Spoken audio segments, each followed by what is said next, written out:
اس کی آنکھوں کی بینائی تو علاج کے بعد لوٹ آئی، لیکن اب ان آنکھوں میں مصور بننے کا خواب نہیں تھا، بلکہ جرمنی کے دشمنوں سے بدلہ اور انتقام لینے کی آگ بھڑک رہی تھی۔ ہٹلر کی پیدائش اور پرورش جرمنی کے ہمسایہ ملک آسٹریا میں ہوئی تھی، لیکن جنگ عظیم اول کے بعد ہٹلر اب ایک پکا جرمن بن چکا تھا اور اس کی ساری محبت جستجو اب بس جرمنی کے لیے ہی تھی، اور اس نے ٹھان لیا کہ اب وہ جرمنی کے دشمنوں سے انتقام لے گا اور ان تمام پہلے جنگ عظیم کے دشمنوں کو سبق سکھائے گا، اور اس نے ایسا کیا بھی۔ اب کے ہٹلر کے ذہن میں بس یہی چل رہا تھا کہ اس نے جرمنی پہ کسی نہ کسی طرح سے حکومت کرنی ہے، تو لہٰذا اس نے ایک پہلی سیاسی جماعت جس کا نام جرمنز ورکرز لیگ تھا اسے جوائن کر لیا، جس کے بعد جو بعد میں جا کے نازی پارٹی کے نام سے بھی جانی گئی۔ یہ ہٹلر کی پہلی ایک چھوٹی سی غیر منظم سی سیاسی جماعت تھی۔ یہ سیاسی جماعت جنگ کے بعد شکست خوردہ اور ریٹائرڈ فوجیوں سے بنائی گئی ایک پارٹی تھی، جس میں ہٹلر بھی شامل تھا، اور ہٹلر کو اس پارٹی کا پروپیگنڈے کا انچارج بنا دیا گیا، لیکن بعد میں جا کے ہٹلر اس پارٹی کا رہنما بھی منتخب ہو گیا۔ اور ایک مزیدار فیکٹ آپ کو بتائیں، ہٹلر کو جس وقت رہنما بننے کی آفر ہوئی، اس وقت اس نے نو تھینکس کہتے ہوئے راستہ بدلنے کی کوشش کی، لیکن مجبوراً اسے رہنما بننا ہی پڑا۔ یہ پارٹی عوام میں مقبول کیسے ہوئی؟ آئیے سب سے پہلے وہ جانتے ہیں۔ یہ پارٹی عوام میں مقبول اس طرح ہوئی کہ جب جنگ جرمنی ہارا، یعنی کہ اتحادی لشکروں سے برطانیہ، فرانس اور روس سے جب جرمنی یہ جنگ ہار گیا، تو اس کے بعد یہ ہوا کہ جرمنی کے دشمنوں نے جرمنی کو مجبور کیا کہ وہ فرانس سمیت کئی عالمی طاقتوں کا جنگ میں ہونے والے نقصان کی بھرپائی کرے اور اس کا ہرجانہ ادا کرے۔ ہرجانے کی رقم 96,000 ٹن سونے کے برابر بنتی تھی۔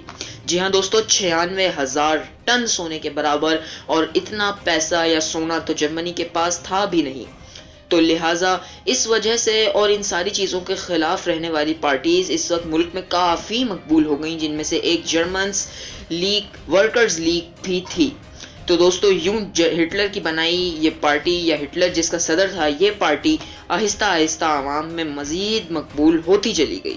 اس کے علاوہ اتحادی لشکروں نے صرف اتنا ہی نہیں کیا، بلکہ فرانس اور برطانیہ نے جرمنی کو اس پہ بھی مجبور کیا کہ وہ اپنے وہ علاقے جو سالوں سے بلکہ صدیوں سے جرمنی کی سلطنت میں تھے، انہیں بھی وہ ان کے حوالے کرتے تھے۔ پارٹی کا صدر منتخب ہونے کے بعد ہٹلر نے پارٹی کا نشان بھی اپنے مطابق چنا۔ ہٹلر نے پارٹی کا ایسا نشان چنا جسے اس وقت آپ اپنی سکرینز پہ دیکھ سکتے ہیں۔ ہٹلر نے اس نشان کو بدھ مت، جین مت اور ہند مت کے پیروکاروں سے لیا تھا۔ ہٹلر کا ان سے لینے کا مقصد یہ تھا کہ ہٹلر اور بلکہ پوری جرمن قوم خود کو ہندو مذہب سے ہی جوڑا کرتی تھی، اور وہ سمجھتے تھے کہ وہ اور جرمنز ایک ہی نسل سے چلے ہیں، حالانکہ ان کی ایگزیکیوشن، ان کی یہ سوچ بالکل غلط تھی۔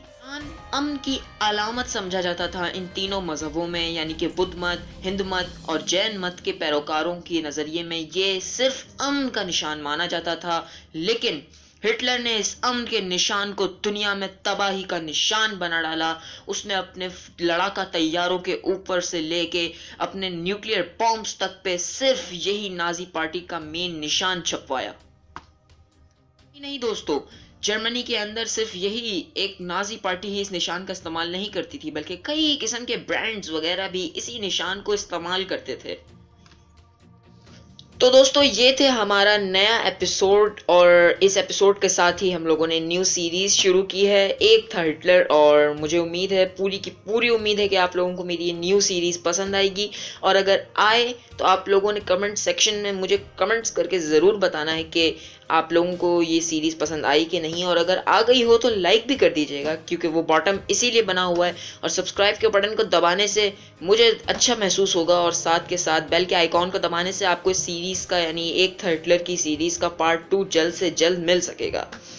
اور دوستو نیکسٹ پارٹ کے اندر ہم آپ کو بتائیں گے کہ کیا ہٹلر واقعی میں ہندو تھا، یا وہ یہودی نسل سے ہی تعلق رکھتا تھا، اور وہ یہودیوں سے اتنی نفرت کرتا کیوں تھا، اور ہٹلر جرمنی کا ڈکٹیٹر بنا کیسے، اور ہٹلر نے فرانس اور پولینڈ کے اوپر قبضہ کر کے سیکنڈ ورلڈ وار کا آغاز کب اور کیسے کیا اور کیوں کیا، ان ساری چیزوں کے جواب جانیں گے لیکن اس ویڈیو کے اگلے پارٹ پہ. تب تک کے لیے اپنا اور اپنے اہل و عیال کا خیال رکھیے گا. مجھے یعنی سید حیدر عباس کو اپنی دعاؤں میں یاد رکھیے گا. اللہ حافظ.